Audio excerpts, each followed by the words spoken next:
सिर्फ आवाज, बाकी कोई पहचान नहीं, क्योंकि वो अक्सर वीडियो में नकाबपोश ही नजर आता है या फिर सिर्फ उसकी परछाई ही दिखती है। वो कभी किसी को सार्वजनिक रूप से नहीं दिखा है। वो कभी भी मोबाइल या किसी दूसरे डिजिटल टेक्नोलॉजी का इस्तेमाल नहीं करता है। इसी ने इजराइल के खिलाफ हमास के हमले को अल अक्सा शॉम नाम दिया।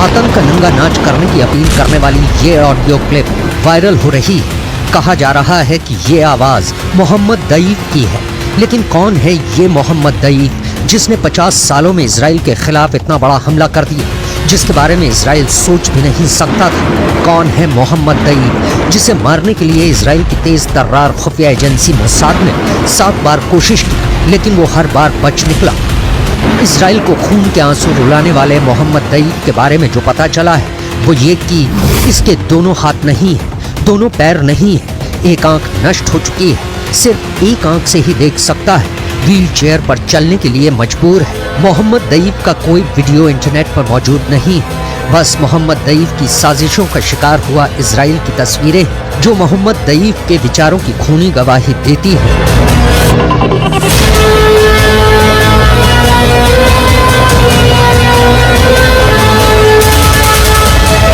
मोहम्मद दईफ की तस्वीरें भी जो आप इस वक्त अपनी स्क्रीन पर देख रहे हैं वो 20 साल पुरानी है। यानी मोहम्मद दईफ अभी कैसा दिखता है किसी को खबर नहीं।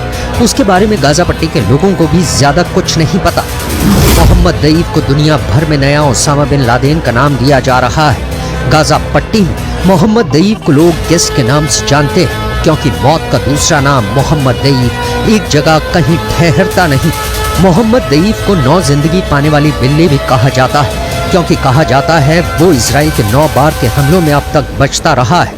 लेकिन इंटरनेट पर मोहम्मद दईफ के बारे में जो जानकारी मौजूद है उसके मुताबिक मोहम्मद दईफ हमास के मिलिट्री विंग कस्साम का सुप्रीम कमांडर है। मोहम्मद दईफ ही इजराइल पर थल और नभ यानी पैराग्लाइडर से हमले का मास्टरमाइंड है। इसी आतंक के आका ने इजराइल को दुनिया के नक्शे से मिटाने की प्लानिंग की थी। इसी की कमान में हमास के सैकड़ों आतंकवादियों को एक साथ इजराइल भेजा गया। इसी मोहम्मद दईफ ने गाजा में बैठे बैठे इजराइल की सड़कों पर कत्लेआम की स्क्रिप्ट लिखी।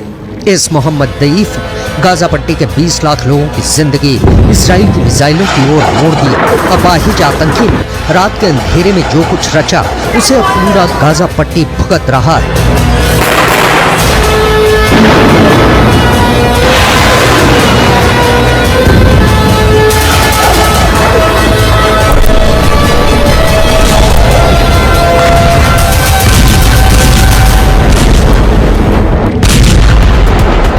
हमास के मिलिटेंट विंग के मुखिया मोहम्मद दईफ ने इजराइल पर अटैक की इतनी बड़ी प्लानिंग की थी, इसका अंदाजा इसी बात से लगा सकते हैं कि इजराइल फोर्सेस को रिस्पॉन्स करने में 3 घंटे का वक्त लग गया।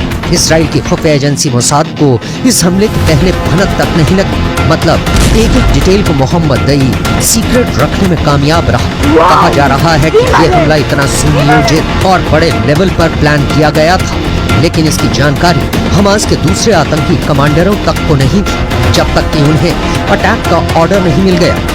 टाइम्स ऑफ इजराइल की रिपोर्ट के मुताबिक हमास के आतंकी प्रमुख मोहम्मद दईफ के पिता के घर पर इजराइल के सुरक्षा बलों ने बमबारी की है। साल 2014 में भी इजराइल के बमबारी में दईफ के बेटे, बेटी और पत्नी की मौत हो गई थी, लेकिन मोसाद की कोशिश के बावजूद भी अब तक मोहम्मद दईफ इजराइल के चंगुल से बचा हुआ है।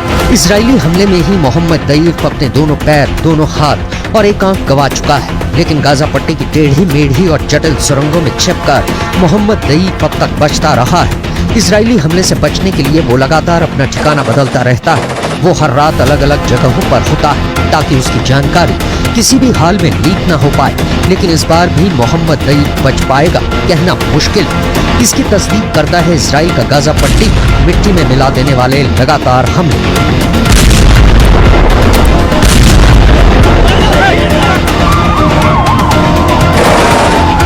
गाजा की तबाही का कारण बने मोहम्मद दईफ ऐसा नहीं है। पहले इजरायली बलों के हत्थे नहीं चढ़ा, लेकिन वो बच निकला। उसके बारे में इंटरनेट पर जो जानकारी उपलब्ध है उसके मुताबिक मोहम्मद दईफ का जन्म 1965 में एक शरणार्थी शिविर में हुआ था और बाद में उसने अपना नाम मोहम्मद दईफ इब्राहिम अल मसरी से बदलकर मोहम्मद दईफ रख लिया था, जिसका अरबी में अर्थ अतिथि होता है, जो उसके लगातार बदलते ठिकाने वाली पहचान को दिखाता है। मोहम्मद दईफ पढ़ा लिखा है, लेकिन पढ़ाई के दौरान ही उसने हमास ज्वाइन कर लिया और अपनी बम बनाने की कला से हमास की मिलिट्री विंग का मुखिया बन गया।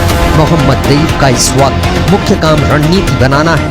मोहम्मद दईफ जैसे हजारों फिलिस्तीनी हमास के आतंकी बन गए क्योंकि उन्हें इजराइल से बदला चाहिए।